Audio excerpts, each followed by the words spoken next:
Hi friends, நம்ம இப்போ என்ன பார்க்க போகிறோம்னா நாட்டுக்கோழி வளர்ப்பதை பற்றி பார்க்க போகிறோம்.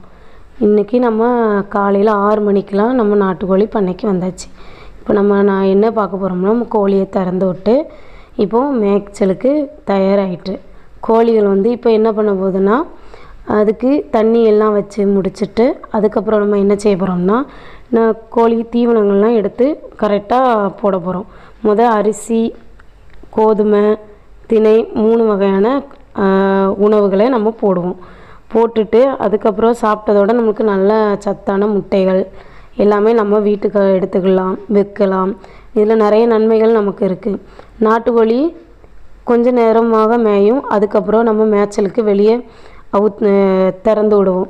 திறந்து விட்ட பிறகு என்ன செய்ய போகிறோன்னா, அடுத்தபடியாக நம்ம இப்போ கோழிகளுக்குள்ள பாத்திரம், தண்ணி வைக்கிறதுக்குள்ள பாத்திரத்தை எல்லாத்தையும் நீட்டாக டெய்லி கழுவி டெய்லியும் கழுவணும். கழுவினா தான் அடுத்த நோய் எதுவுமே நம்மளை கோழிகளை தாக்காது. அதனால் சுத்தமாக நம்ம பாத்திரத்தை கழுவி வச்சுட்டு அதுக்குள்ளே தண்ணியில் அதுக்குன்னு சத்து டானிக்கு அப்படி தண்ணியில் கலந்து நம்ம வைக்கணும்.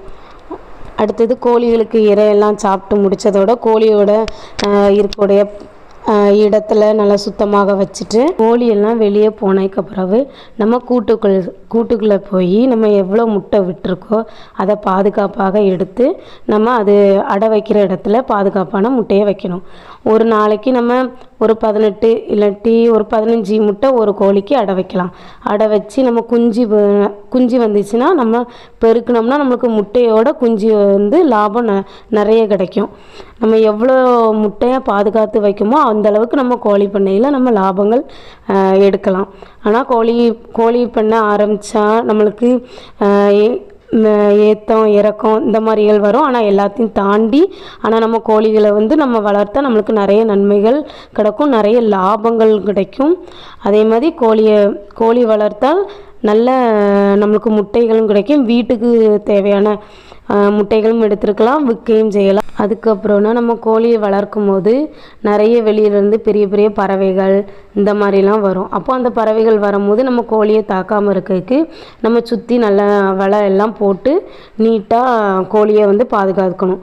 கோழிகள் இப்போதைக்கு உள்ளே மேய்ஞ்சிட்டு இருக்குது. எனக்கு கொஞ்ச நேரம் கழிக்க நம்ம திறந்து விடுவோம். கோழிகளுக்கு வெயில் காலம், குளிர்காலம் இந்த மாதிரி காலத்தில் ஒவ்வொரு நோய்கள் தாக்கப்படும். அப்போ ஒவ்வொரு மருந்துகளும் அதுக்கு தகுந்தபடி நம்ம வச்சுக்கிட்டு நம்ம அந்த வெயில் காலம் வரும்போது ஒரு மருந்து கோழிகளை நல்லபடியாக பாதுகாத்துட்டு நம்ம வரணும்.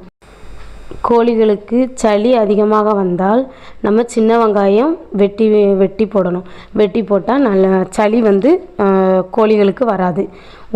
ஒரு வாரத்துக்கு ஒரு முறை நம்ம சின்ன வெங்காயம் போட்டு கட் பண்ணி போட்டாலே போதும். கோழிகளுக்கு சளி தாக்குதல் கொஞ்சம் குறையா இருக்கும். அதுக்கப்புறம் நம்ம சத்தான டானிக்குகள் தினமும் ஒரு டெய்லி தண்ணி வைக்கும் போது டெய்லி நம்ம சத்தான டானிக்கை நம்ம அதில் விட்டு நம்ம கலந்து வச்சோம்னா கோழிகள் நம்மளை பாதுகாப்பாக இருக்கும்.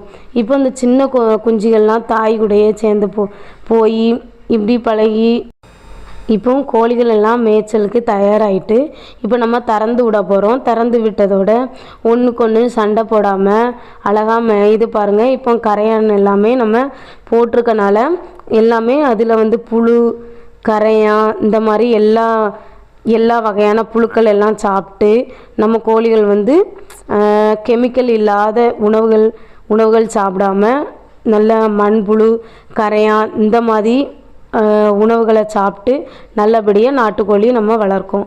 நம்ம நாட்டுக்கோழியை வளர்ப்பது எவ்வளோ முக்கியமோ அதே மாதிரி நம்ம கோழிகளையும் பாதுகாப்பாக பார்க்கணும்.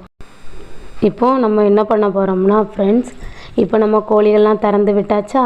இனி அதுக்கப்புறம் நம்ம ஒரு 6 மணி போல் கோழிகள் அதுவே தானோட கூட்டுக்குள்ளே போய் இருந்துடும்.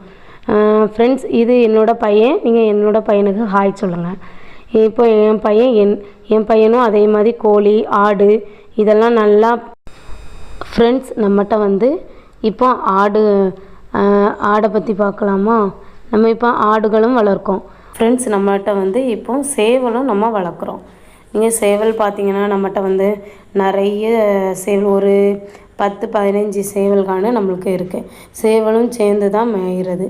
இப்போ ஆடுகளும் அதே மாதிரி தான். ஃப்ரெண்ட்ஸ், நம்மகிட்ட வந்து ஆடும் வளர்க்கோம். ஆடு வந்து வெள்ளாடு, கருப்பாடு அந்த மாதிரியான ஆடுகளும் நம்ம வளர்க்கோம். ஆடுகளும் கோழிகளும் சேர்ந்து தான் நம்ம வந்து மேய்ச்சலுக்கு ஒன்றாவே விடுவோம். நம்மகிட்ட சேவலும் அதே மாதிரி இருக்குது. சேவல்னால் நிறைய நிறைய 20 ஒரு 15 சேவல் போல் இருக்குது நம்மக்கிட்ட. சேவல் வந்து நீங்கள் பார்த்தீங்கன்னா ஒவ்வொன்றும் சண்டை போடுறதை பார்த்தீங்கன்னா அவ்வளோ அழகாக இருக்கும். உங்களுக்கு ஒவ்வொரு வீடியோலையும் நான் அதை வந்து உங்களுக்கு வந்து போடுதேன். ஃப்ரெண்ட்ஸ், இது என்னோட பையன்.